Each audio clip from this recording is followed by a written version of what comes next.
What do you feel like is the thing that's keeping people connected?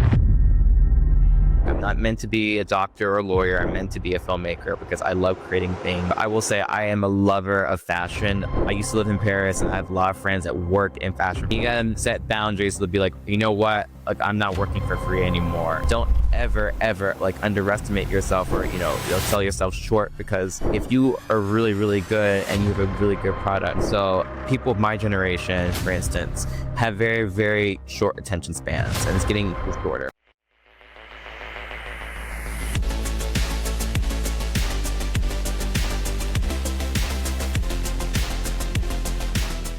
Welcome to another episode of the Starter Girlz Podcast. I am your host, Jennifer Loehding, and wherever you are tuning in today, we are so glad to have you. All right, so what happens when a young creative decides the world is his classroom? When storytelling becomes more than entertainment and instead becomes a bridge between cultures, languages, and lived experiences. My guest today didn't just study film, he lived it. From Washington, D.C. to Paris, from international student cruise to Hollywood red carpets, he's building a career that blends cinema, culture, fashion, and meaningful conversations. And so I am so excited to chat with him today. This is going to be so much fun. But before I bring him on, you know the drill. We have to do a quick shout out to our awesome sponsor. This episode is brought to you by Walt Mills Productions. Need to add excitement to your YouTube videos or some expert hands for editing? Look no further. Walt Mills is the solution you've been searching for. Walt is not only your go-to guy for spicing up content, he's the force behind a thriving film production company with numerous titles in the pipeline. Always on the lookout for raw talent, Walt is eager to collaborate on film and internet productions. With a background deeply rooted in entertainment and promotion, Walt Mills leverages years of skills to give you the spotlight you deserve. Want to learn more about Walt and his work? Head on over to waltmillsproductions.net and let your content shine. And with that, I do want to make a mention to head on over to startergirlz.com. I tell you this every single week. And why do I say that? For 3 reasons. 1, because if you have missed an episode, it is a great place to catch up. It's also a great place to sign up for our community newsletter, and you can stay in the know of all these fabulous episodes that go out. And then also, if you are an aspiring creator, an entrepreneur, or maybe you're in the thick of it right now and you want to know what your number one success block is that may be hindering your success, well, guess what? I've got you covered. You can go over there and take my 2-minute quiz, and it will tell you exactly what block may be affecting your success right now. So as I always say, head on over to startergirlz.com and do your thing. All right, let's welcome the guest on today. So today we're joined by Norman Joseph King IV, an actor, filmmaker, creative producer, and CEO of NKIV Productions. Born and raised in Washington, D.C., he was accepted into the global BFA program at Emerson College and Paris College of Art, spending 3 transformative years living and studying in Europe, primarily in Paris, and I get this right, the Netherlands. During that time, he directed short films and international cruise, created his online talk show, My 2 Cents, and developed a global lens on storytelling. He graduated with a dual degree in film arts and went on to work at PBS as an assistant to the executive producer on national productions.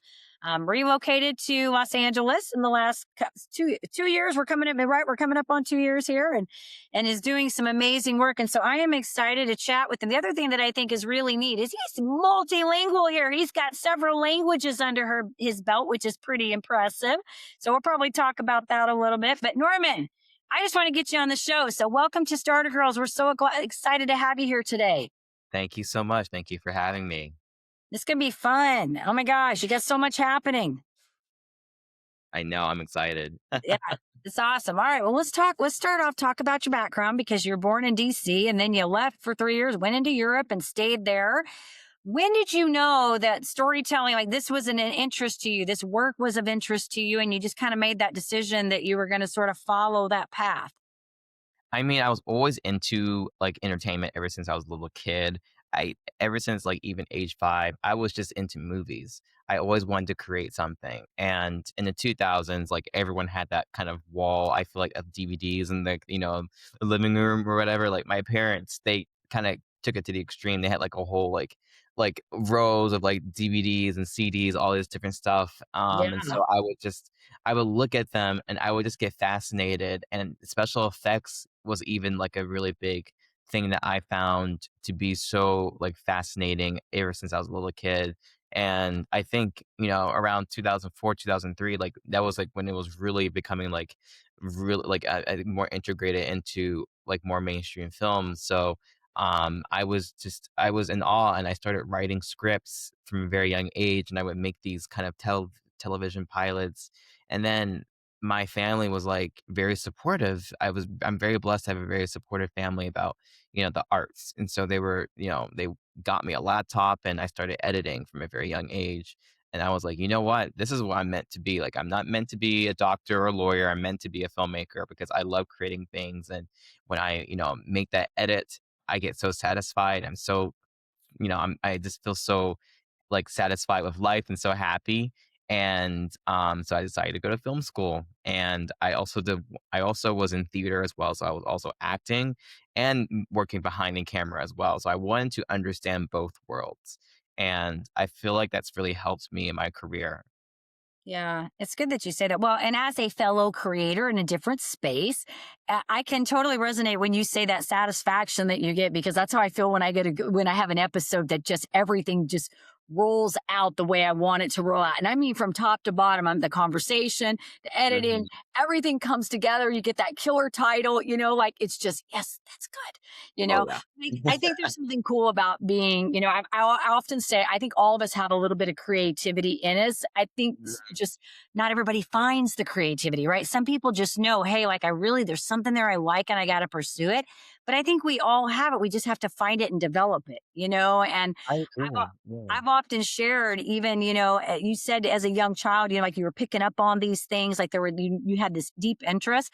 And it's funny because I've said this in many, many episodes in my work and what I do, that even as a young child, now keep in mind, I'm a 70s kid, so I grew up in the 80s. I'm the 80s generation, and we didn't have, internet and all of that stuff. And so I remember as a young child having my little boombox, probably like your parents had their stuff. I had my little boombox, and I'd put my cassettes in there, and I would record myself actually DJing like I was talking on the radio, without ever even knowing that, hey, we're going to have podcasts one day. We're going to have all this video on the internet. Nobody knew any of that stuff, right?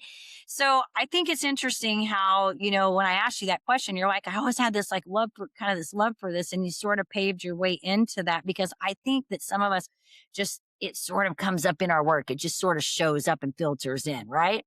Oh yeah, absolutely. And I agree with you wholeheartedly that I feel like all of us have a creative outlet, or, something creative within us, like whether you're a doctor, whether you're a scientist or whatever.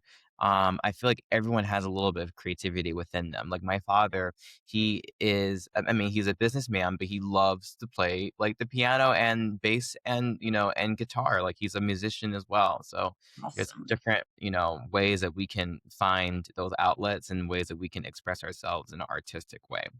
Yeah, and what I will tell you from just interviewing, several different, and I have interviewed, different artists in the different areas of music, painting, those kinds of things. And what I find is that almost everybody sort of has more things that they're doing, more artistic things that they do, whether it be creative expression through dance or art, or some kind of martial art thing, something, right? Like it's not Mhm. just they have like this one thing there. And I'm like, I love to play the piano, and I've taught myself, I have electric guitar. I taught myself how to play the electric guitar. Don't do it very much anymore, but I like instruments, and so but I love producing my podcast. I love deciding who's going to come on the show and what we're going to talk about and how we're going to navigate this and what it's going to look like when it's finished. So I feel like, all y'all coming on here, and you're in the different space of artistry, but I feel like we have a lot of resonating pieces as in our work, and that's that pride, satisfaction, just that at the end of the day, it's check, I did something that I feel really good about and amazing.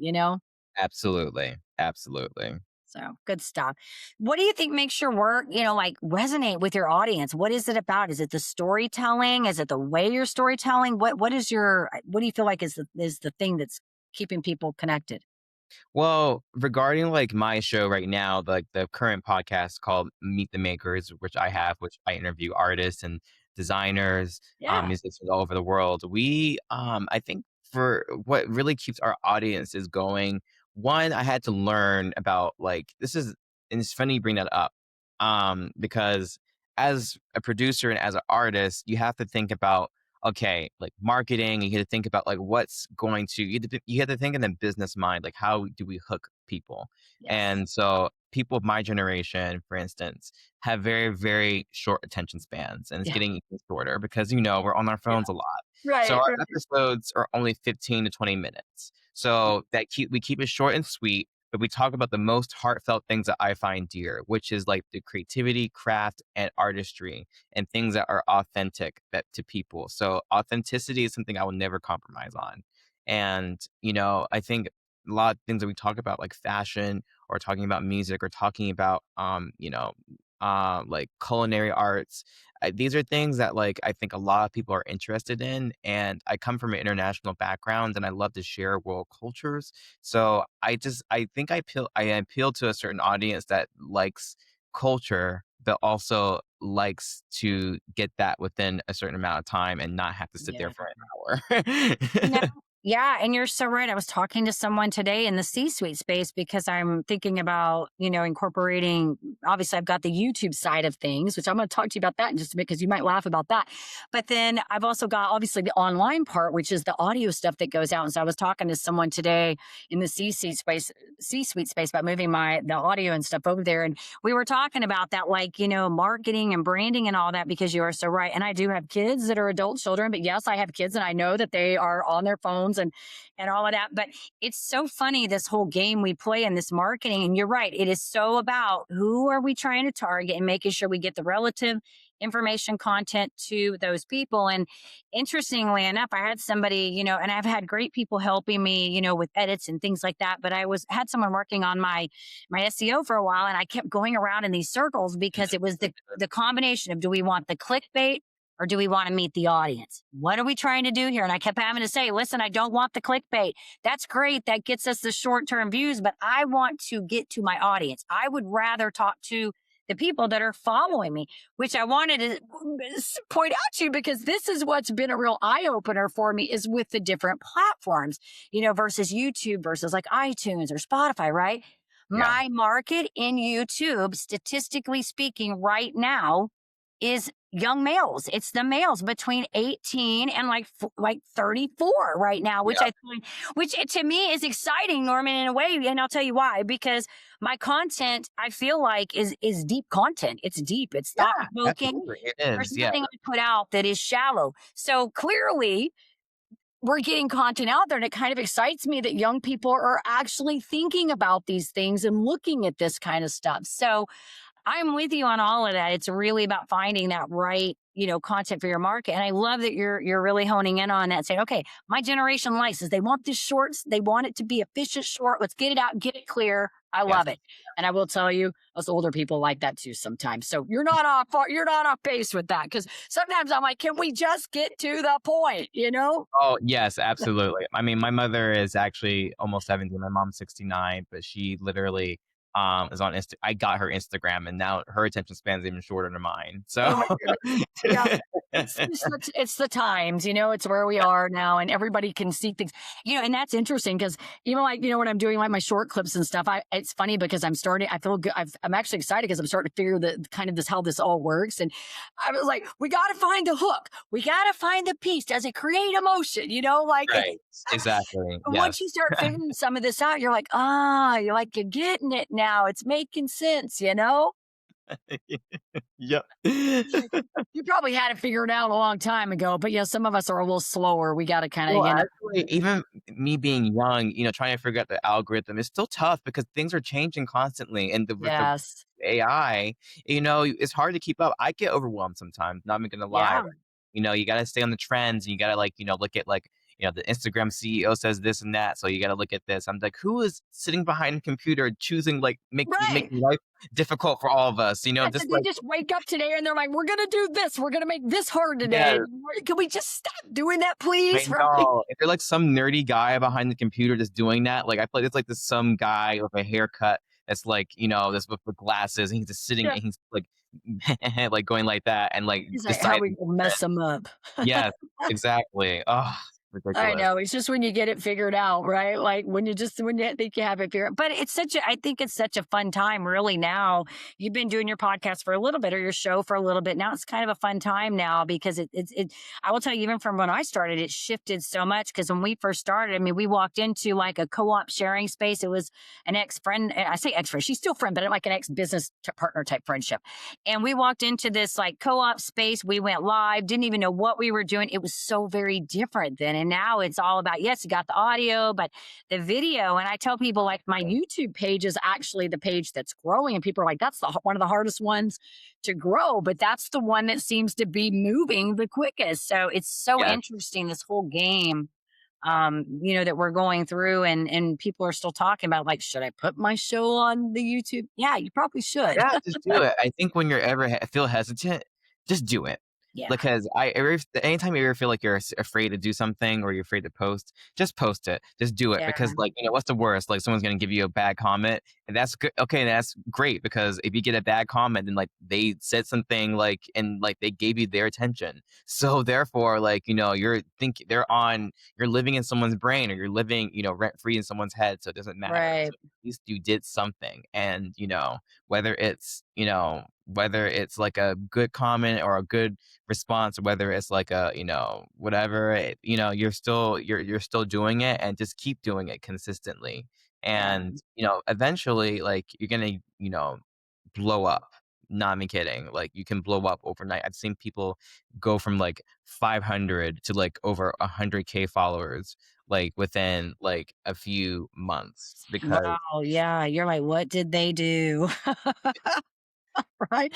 What? Tell the secrets, please. I know yeah. some people just do. They figure it out. There's a kid here local. I say kid, he's an adult now, but he was the same. He's the same age as my daughter, so they all kind of knew each other. And he's got a YouTube page now, and it's the funniest thing because he does these like songs with not traditional instruments, with like themes. That thing has like it blew up, and it's the most interesting YouTube page because it's kind of fun, but just how the creative, like what he did with that and how he made that turn into something and evolve into this huge platform. It blows my mind, how people figure that stuff out. So it's good stuff. So I would love to know, like when you're picking projects or deciding, do you sort of have like certain things you're like, do you like certain types of work, or you just sort of, if it feels right, what's your Yeah. method to do with that? Well, even though I'm a filmmaker, I will say I am a lover of fashion. I used to live in Paris and I have a lot of friends that work in fashion photography. Okay. One of my best friends was just featured in Vogue and he did Stella McCartney's campaign and Okay. he's a best photographer. Yeah. And it just learning about different styles and different cultures, it was just really cool like to see fashion weeks in like Copenhagen or in London or what they're doing in Japan. I was like, I'm just very like, and I love to travel, so I love to see like different like clothing from different parts of the world. So Yeah. anytime like I meet someone that's like has a brand or they're doing the red carpet for Fashion Week here in LA. I was able to cover the red carpet for LA Fashion Week Oh, and wow. for Asian designers. So there's a Yeah. lot of Asian designers that didn't really, that many people didn't know about. They were very niche. I got to interview them. So it was one of my favorite projects to do. So we don't exclusively do fashion, but those are some of my favorite things, projects to do because like I'm very fond of like being in those spaces. Yeah. No, I love it. I think it's great. It's the things that, like when we do these shows, it's the things that other people may never get to witness. And that's what I love about when we do this, because we bring in different people from, different arenas and field spaces and different parts of the world too, which is really great. And people get to hear this, and they may never be privy on the inside of those things, but they get to hear some, oh, okay, that's what this is like, and really to me, it's at the end of the day, I like to show what cool people are doing.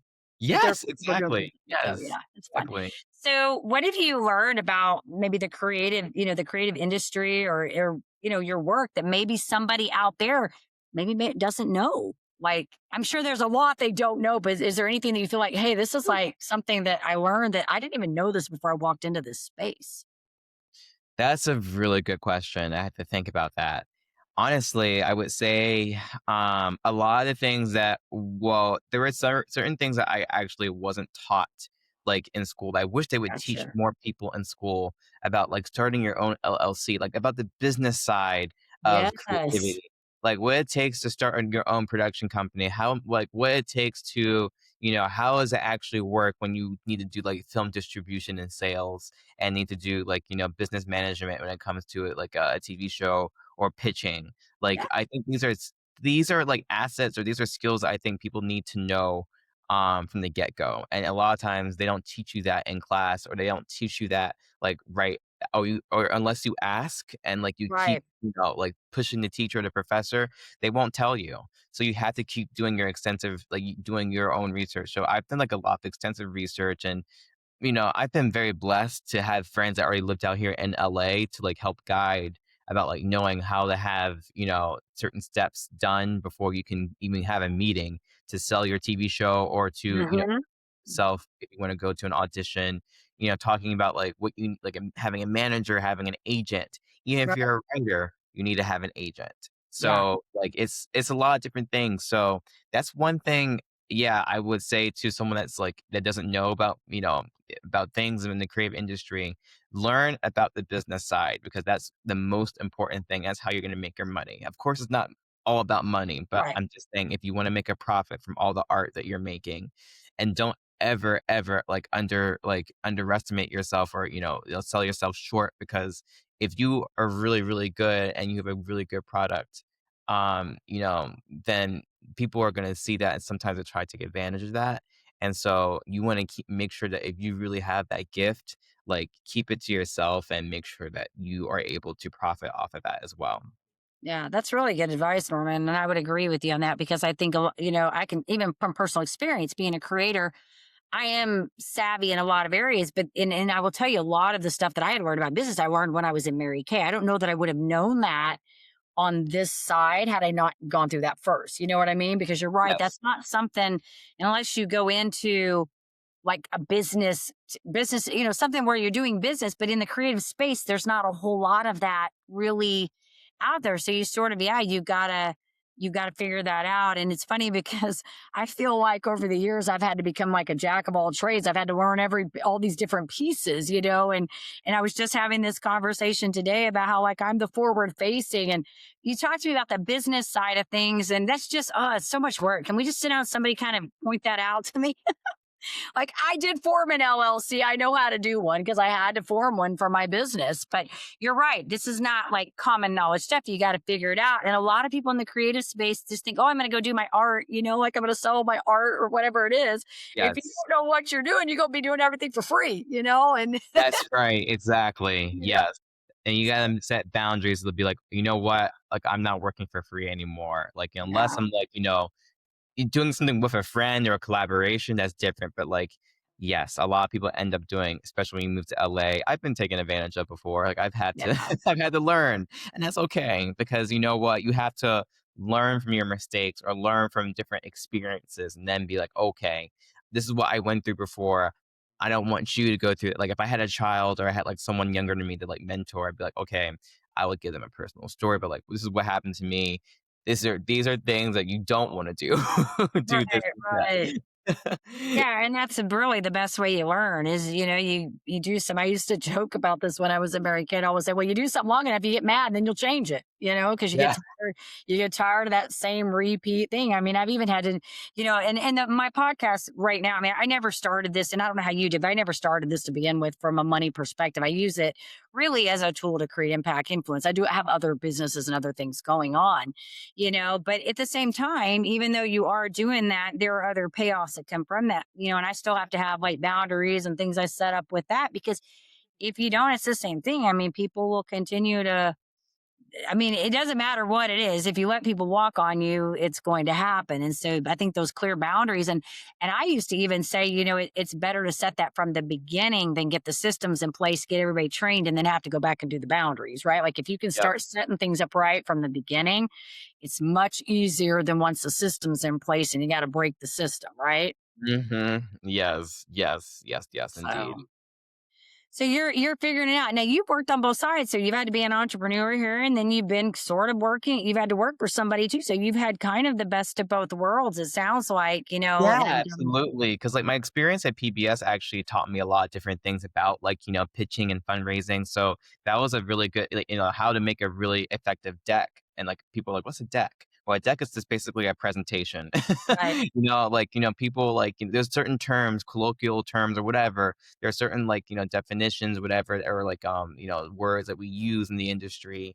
right. So it was a great experience working at PBS for around 2 years, and to be able to meet great people, to be able to like go to great events in Washington D.C. and LA, and to have that corporate like I think everyone should at least try. I know a lot of corporate things have like a lot bad like um how I say, or not bad, but I guess like kind of have a stigma sometimes, Yeah. especially among artists. But like I think it's actually really great to experience that just a little bit, just to to know like if you like it or not, just to at least have a little bit of it, even just an internship, even like that would be like a Yeah. good experience for someone. And I'm sorry about the noise is coming from, is this a bunch? Yeah, I don't know what is it yours or is it mine? It's okay, whatever it is. I was like, is it mine? Am I doing it?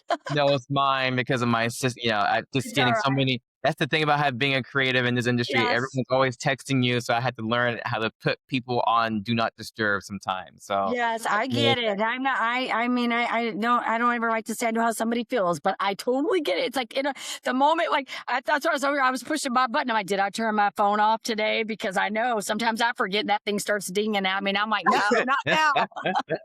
It'll be quiet for hours, and then the minute you get on a phone call or do something, then it decides it wants to chime at you. Right? I yes. get Oh it. my gosh. For during the worst times, like, I just got off a podcast interview. Like we were just shooting and my guest was like, yeah, I've never had my phone ring during like an inappropriate moment. And I was like, oh my God, I wish I was you because I've had it ring during the worst times in my life. Like it's crazy. Yes, it happens sometimes. I'm pretty good about turning mine off, but I'm not perfect by any stretch. So don't I mess it up sometimes and it goes off. I've been trying to like hit my little notifications if I can remember on my computer. That's the real kicker if I can remember to do that. Yes. So Yes. I would love to know like what you feel like. What have you learned about you said a lot of great things, but what have you learned about yourself in this process, and maybe stretch that into how do you define success? Like you mentioned early on about the completion of something, but I'd love to hear your feedback on that. I would, success to me looks like, I mean, look, I'm very young. I am 24. I'm about to be 25 in April. I've done a lot, but success to me, I'm really happy. First of all, I'm very happy about what I do every single day. I'm very excited about what I do. And the fact that I get to wake up every day and I get to like, do the creative stuff, I'm very blessed. And I feel like I'm very like, every day I feel like is something new that goes on. But success to me honestly looks like to me like I've made an impact, not just here in LA, but in the world. Yeah, And that I've been able to inspire millions of people to do something, or I've affected and I've moved something with my art that like millions of people have seen it and they've been moved by it. If I'm able to do that, and I'm also able to financially help people, come up, yeah, and to become like, if I'm able to not make just a foundation or anything, but to also like you know um to somehow give back in a way that like not just support myself, but or my family, but if I had been able to make a big profit and I've been able to with that profit um you know somehow impact someone that had the same opportunity I had, then I think I've been successful in a way. So I yeah. think in, I don't want to give a number to many of the years I want to say because, Right. like, I'm not I can't Yeah. see in the future. I just, go day by day. Sure. But I will say that, my goal is to, be a, mogul in this industry and to make a big difference, to see that we have a big difference in culture and a big difference in who gets to make decisions in the Hollywood industry, and making it look completely different maybe 10 years from now, to have more people of color in the room and to have way more stories, honestly, like in TV, film, and theater as well. And if I'm able to do that, if I'm able to, change the game in any way, and like for a long lasting impact forever, like people that were like the likes of, like, for instance, like people from Motown that were able to do that, or people like, for instance, like Norman Lear. We share the same name. He was able to, bring so many different sitcoms together and bring a bunch of different people of color onto the mainframe. That is something on the level, if not higher, that I want to do for Hollywood and beyond. That's awesome. Well, and I love that question. When I ask people what success means, because it's obviously evolves, right? As you age, it evolves a little bit. But I feel like you had a really profound statement there. I love it because it's funny. I get a lot of it. Like I think a lot of the common threads in that question are impact. It's really about creating legacy and impact and making a difference. In the world. And I think that's one of the beautiful things you kind of mentioned early on here about being able to do what you want to do. And I think it's neat when you can say, oh, I really want to be in this creative space and I want to impact and influence and I want to create change and all of that. Because I do think in some way we all really kind of want to do that. We all want to, we're all using our arts to sort of make a difference, and Yeah. I see the same thing in what I do because, of course I could sit on this podcast and talk about all these topics, right? I don't know everything, but I could talk about a lot of things. Or in my mind, I could bring other people to say kind of some of the resonating messages that I'm saying, but apply it to their lives and what they're doing and how they're creating change and making a difference. We're all doing that, at the end of the day. And so I think it's a beautiful thing. And I love that question, by the way. I love to hear what people say. And so I think it's fun too, even when we get young people on here and kind of hear where they're coming from.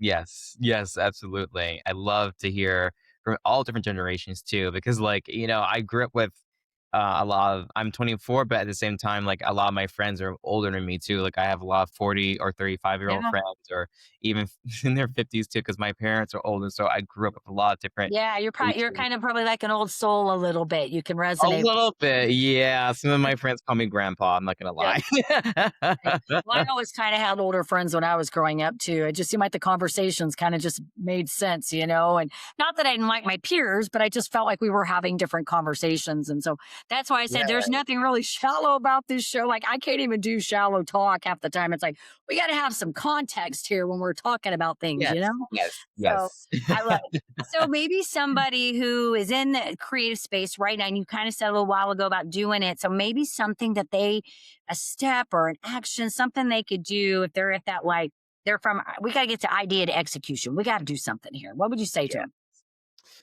If you want to get to an idea and execution, first of all, write everything down. I write everything down all the time, and don't write it on the phone. Don't write it on your paper, because when you write it on paper, you remember things much better. I'm not kidding. Like I have analog, like I have like a notebook that one of my friends gave me for my birthday, and it has my name on it. And I write my task on it all the time, and I take it with me everywhere I go, because I always have this brain literally is always running. This Yeah. is why, as a creative, we had trouble sleeping. Yep. Yep. So like I had to write down these ideas. Every time I think of a TV show concept or idea, I write that down. I write it down on the um on the paper, or I will record it. I had a theme song idea literally for like a TV show one time. So I literally hummed the like song or the tune onto my phone. I still have it on my It's like so funny. app. Yeah. So, Love it. then make the board. If you can visualize it, make the board of what you want to come true. Like, I'm not calling it like like one of those, like, I'm just calling it like a planning board. Like that's what I Yeah. like to call it. I think everyone tries to call it vision board, whatever. Like I call it the Right. planner, because like I like to like go step by step. Okay, this is what we're gonna do, and then how we're gonna execute it, and then how we're gonna make this into a actual full thrown out project. Yeah. That's good. No, and I'm with you on all of that. I love it. It's so funny. We're talking about the song. Like I have been on like we used to walk our dogs in the morning. Not we still walk one, but we lost one of our pooches, and so we'd go in the morning and we'd go out like between like 5:30 and 6 and walk them. And it would always be during those times that I would get some really freaking creative idea of something I'd want to do. And of course, I couldn't write anything down because I didn't have anything. So I would do things like make alliterations and songs and stuff. So I could like keep saying it in my head. So when I get home, I could jot it down on the paper because, yes, I kind of similarly go through that sometimes where my brain is just always on the run mode. And I have to tell it like, Jennifer, chill out, take a break. Get off up. We don't like yesterday, good example. And you probably do this in a different capacity, but like yesterday, I'm like, Yes. okay, I've moved my podcast. I've got the same platform, but now we can do edits on it, which has made things a ton easier because now we can just produce them. So then yesterday, I'm thinking, okay, well, now I need to create these templates that I need to put on. So then I'm going through and I'm creating these templates. And then I'm like, oh my gosh, it's taking forever. I don't like this template. We need another template. Finally, I'm like, Well, just pick yes. the template. Stop and pick the template, because I think that's what we do. We're always trying to perfect and we're coming up with ideas and who wants to Perfectionist do- is, yes, the perfectionist is like another I call it the perfectionist anxiety person. Yes. Like the movie Inside Out. Yeah. So I feel like whatever they Yes. should have put, like maybe there is like a perfectionist character. I'm not sure. I don't remember, but like Person if that's there, over there telling you, you need to clean it and fix it one more time, right? yes, exactly. I need to like I need that I always want to like punch that character that's in the Yeah. brain, or like make them like stand still or whatever, just tie them Right. up and like Yes. shut up. I need to get this done Wow. because it gets in the way. Yeah. I'm in this program, and one of the things that, like the Pareto principle, where they say like you do 20% of your work is the work that you need to do to make the maximum results. But in this program I'm taking, it goes the same thing with that perfectionism, is that really only 20% needs to be really done well. The other 80, don't worry about. We just spend so much time with the 80 going, all of that needs to be good too. And I'm really trying now to be like, okay, how important is this? Is this something that I really need to have good? Is it something I could delegate or maybe let go and don't be so neurotic about it? Yeah. I'm not going to tell you I'm perfect at it because I'm by no stretch am, but it does help me kind of in my mind say, okay, Jennifer, let this go. It's not that big a deal. Exactly. We don't need to lose Love sleep that. over this one, I love that. Not that big of a deal. I'm gonna keep saying that to myself too now. Yes.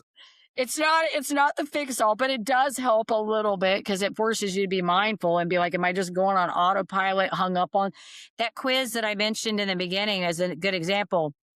I built all that out, and when we first started it, we put it on a platform. I can't remember the name now, but we put it on a platform, and it had a logic build to it because it's like a Oh yeah. Saboteur thing. So it has a logic build. So I go in and I'm trying to build this, and I'm like, a month later, I'm still working on this, Norman. I'm like, this is dumb. Now, this is just getting done, but I'm so determined I'm going to get this thing figured out. And finally, I was like, that's it. I've had it. That's it. This is costing me time, money. I can't work on anything else. So I finally I found a VA to help me finish it out.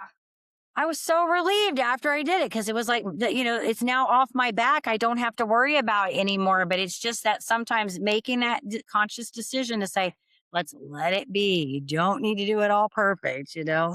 So, Exactly. yeah, you learn. So moving from, the Washington area and then coming into LA, I'm sure there was a little bit of different, culture between those two and just some internal things you had to work through. Anything you feel like was like really different. You're like, man, this is like kind of tough. I got to get through this. Or were you just kind of all guns ablazing and just, Yeah, I mean, I was kind of okay because going from Washington D.C. to Europe, back to D.C. to yeah, LA, it's like I was all over the place. So I was kind of like I'm very adaptable to like wherever I am.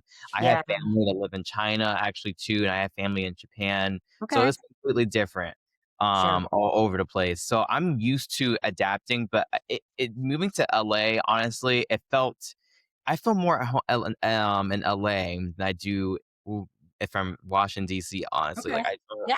DC You're in your place where yeah. And I really think that's great. do, because it's like first of all the weather is much warmer here. Yeah. Not today. It's very cold today. And it was rainy a little bit today, but it's just here we have a lot of creative people and we have a lot of crazy people too. So that's another thing. Like it's like a lot of car chases, crazy, Oh my goodness, yeah. scammers, different people, coyotes, different things are going on in LA. I can make a whole TV show about it.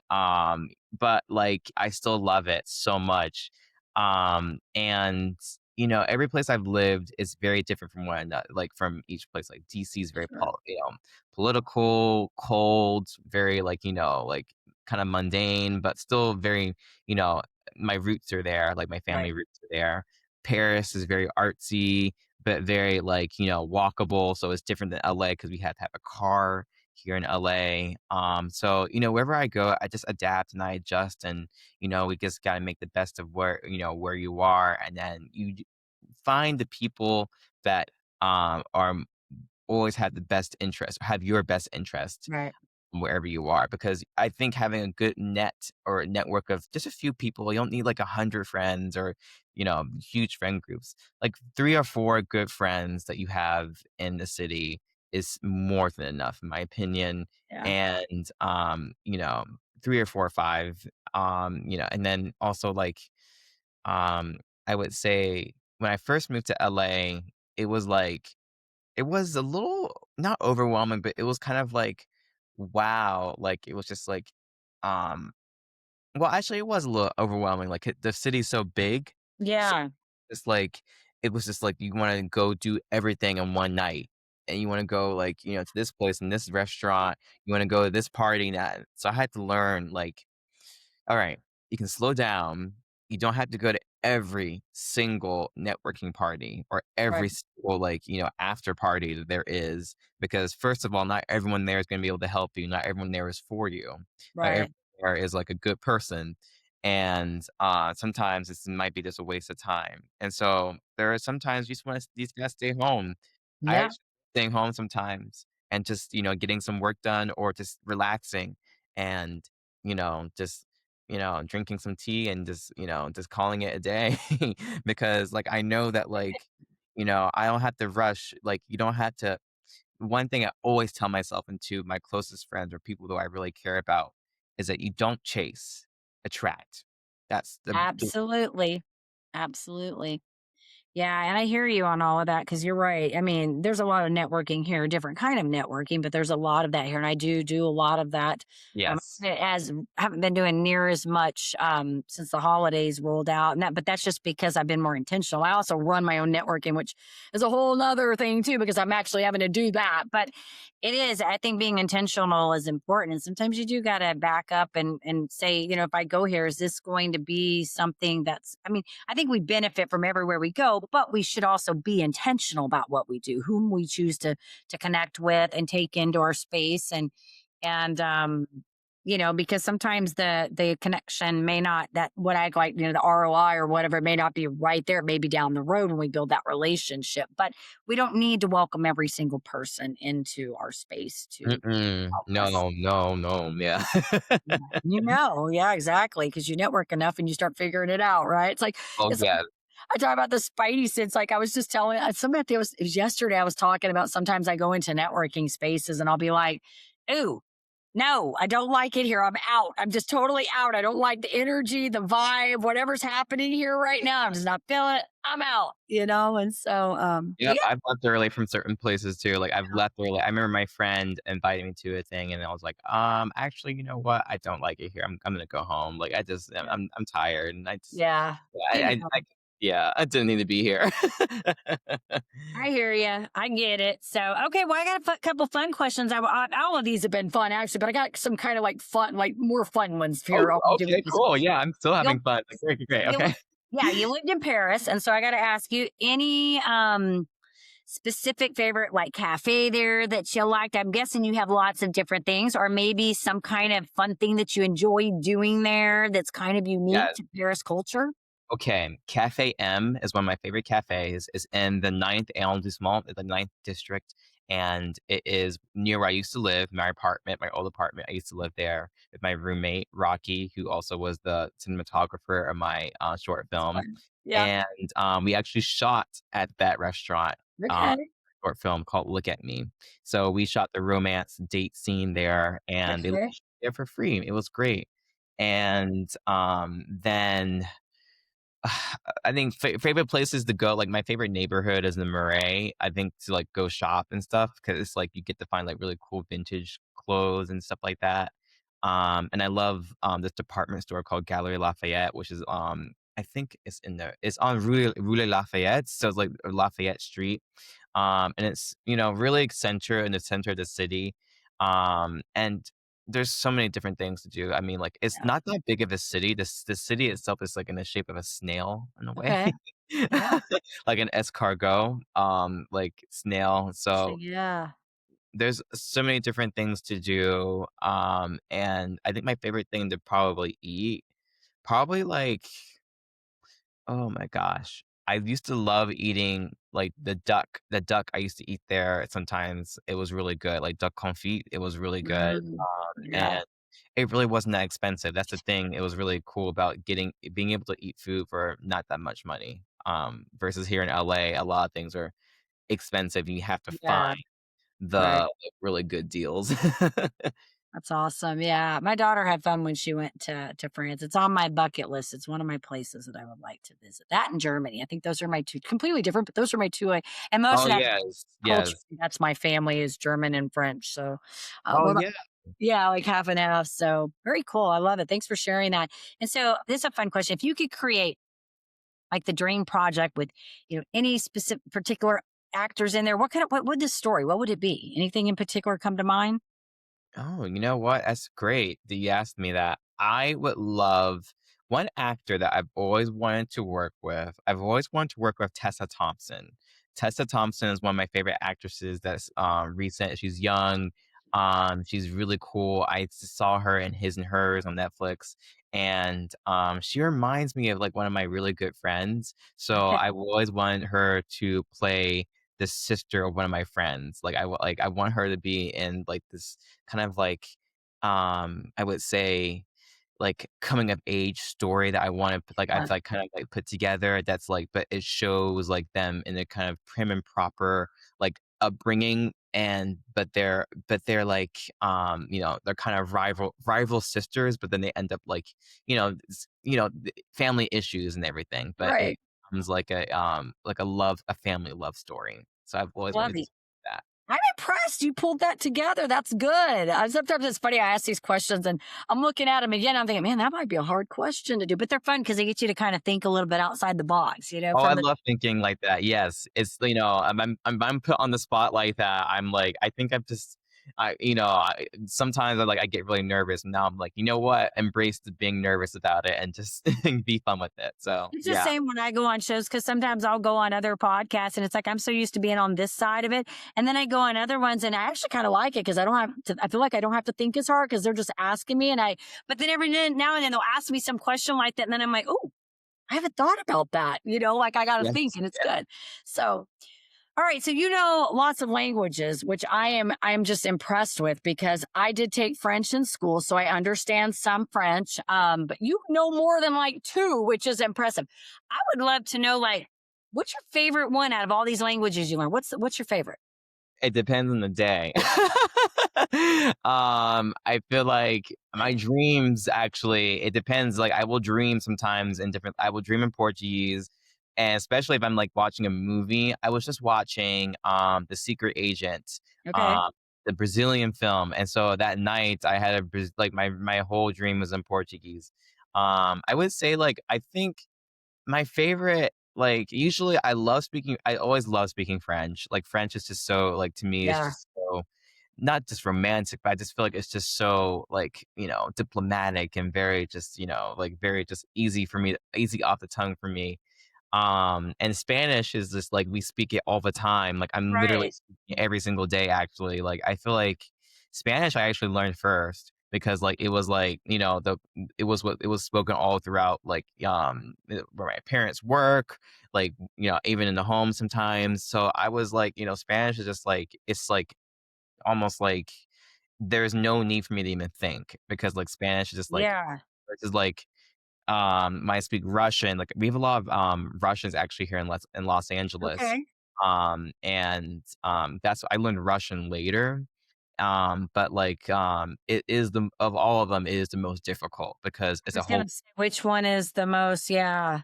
That's so Yes. interesting. So you grew up learning Spanish, and these other ones you learned later on. I'm impressed. There's a lot of languages.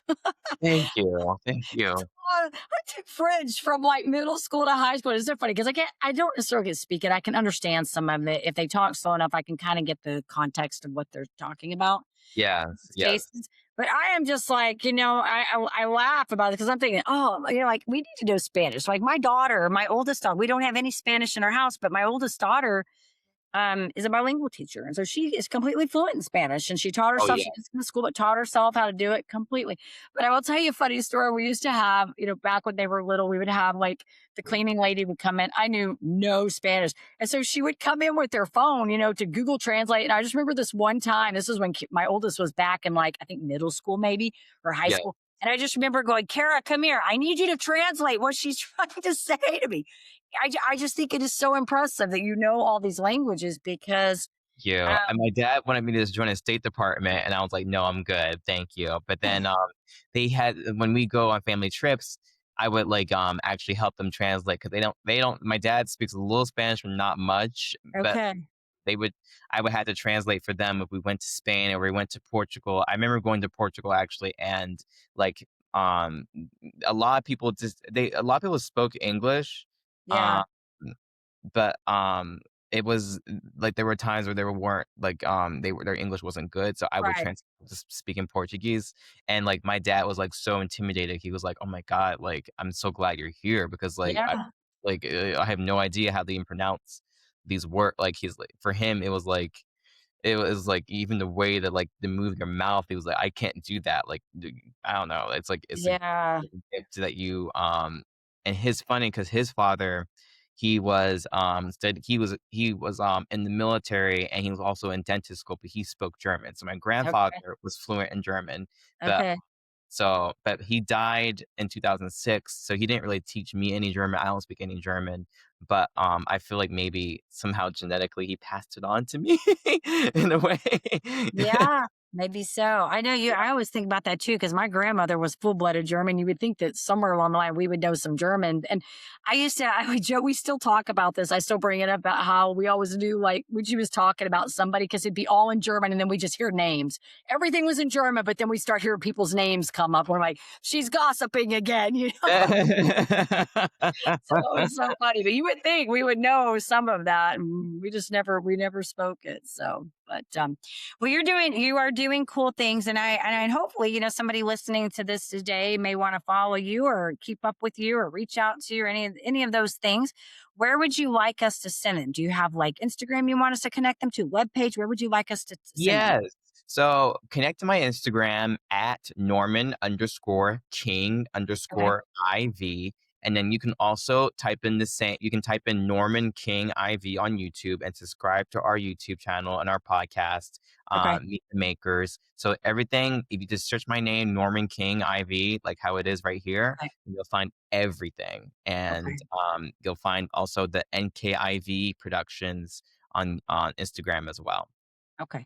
We'll make sure to, Norman, that when we get these show notes put together, we'll get the links in there so they know where to find you and everything. So thank you for telling all those. So we make sure we get them all in there. And then that way Thank they you keep up so with you and follow you and all that good stuff. So it's been fun. Thank you, Jennifer. I appreciate it. Enjoyed chatting with you. It's been fun to kind of hear from a different perspective. And like I said, I always love it when my younger friends get on here and we get to hear from them too, because like, we're all doing these things out there, and it's just fun to get the different perspectives and the different because you're targeting different markets, different different generations and stuff. So it's fun to get some information on that. It helps I always say it helps us all learn to work together. Yes, I agree. Yes. Good stuff. All right. Well, thank you. And of course, we do want to say to the audience, we appreciate you and love you. Hope that you found this episode both informative, inspiring. We know that you did. And please reach out to Norman, follow him, do all the things. And of course, here, help us continue to carry this on. So share, like, comment, subscribe, all the things I say every week. And as I always say, in order to live the extraordinary, you must start. And every start begins with a decision. You guys take care, be safe, be kind to one another. And we will see you next time.